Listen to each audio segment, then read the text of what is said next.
Well, a once-in-a-lifetime weather event setting the standard for massive winter storms. Do you remember this? Where were you 30 years ago today? For some of you, you were buried under several feet of snow. The blizzard of 1996. Philadelphia disappeared under 30 inches of snow in the Great Blizzard of 96. The cleanup and aftermath lingered for weeks. Streets disappeared, public transit shut down, the airport closed. Some say it was like survival mode in the city and the suburbs. Schools and businesses closed for the entire week. Neighbors digging out neighbors just to leave the house. Snow removal turned into a major challenge with flooding from a quick melt and snow dumped off bridges and into the Schuylkill. It remains the city's all-time highest snowfall count. And as we take a trip down memory lane, do you remember this? It is a winter storm that will go down in the history books. Record snowfall, stranded motorists, and the most dangerous road conditions the Philadelphia region has seen in more than a decade. PennDOT crews and city workers spent the day plowing tons of snow and hauling it away by the truckload. It is an uphill battle against the biggest snowstorm that has ever hit Philadelphia. This is definitely the worst blizzard I've ever witnessed for my 28 years here. Those who could get out spent their day digging out. We found Fred Chiaffi and his crew digging out cars on 676 in Camden.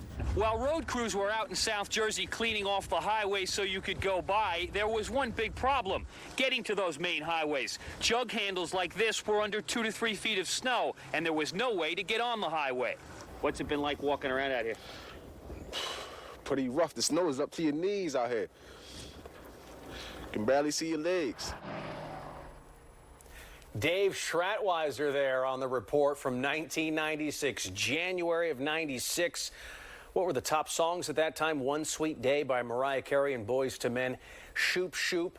Exhale by Whitney Houston. That was just going on. I'm just trying to bring you back to the time. Yeah. That was going on. Thank you, because gosh. Yeah. And look at the cars there, just stuck in time.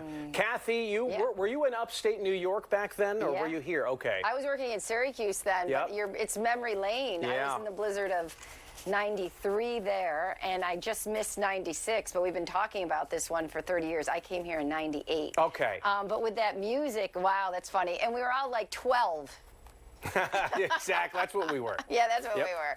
Wow, you know, the biggest problem with that storm that was talked about years later was dumping the snow in the Schuylkill, because it created an environmental hazard because of the salt from the roads in the snow being dumped. And it also created significant ice jams that then led to flooding on the Schuylkill because there was so much snow, they didn't know what to do with it. So lessons learned from 96 for sure, and we haven't topped it yet. And I hope we don't, not this year.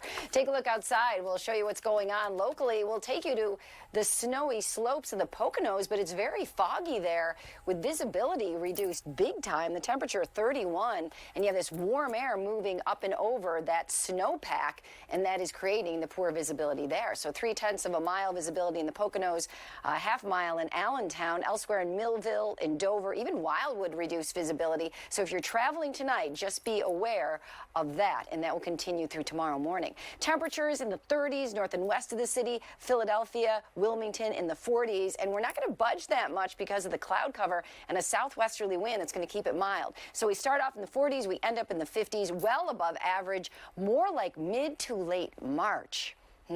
Wish it could stay that way, right? Average high 42. Tomorrow we go 15 degrees above average. Thursday 11 degrees, close to 20 degrees above normal. On Friday, that's when the rain moves in, and by Saturday 14 degrees above normal. Precipitation chances, yes, for Friday afternoon.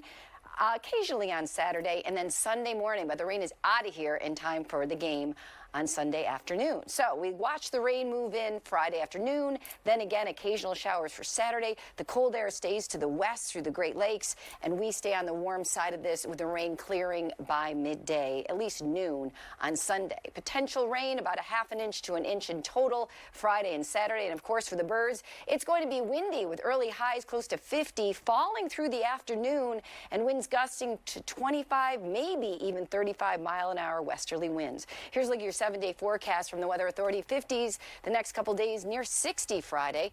50s again on Saturday. Early highs, quite warm Sunday and falling. And then Monday and Tuesday, temperatures are going to be down and then up again all over the place with that 70 forecast. We'll send it back to you. All right, the roller coaster ride continues in the new year. Thank you, Kathy.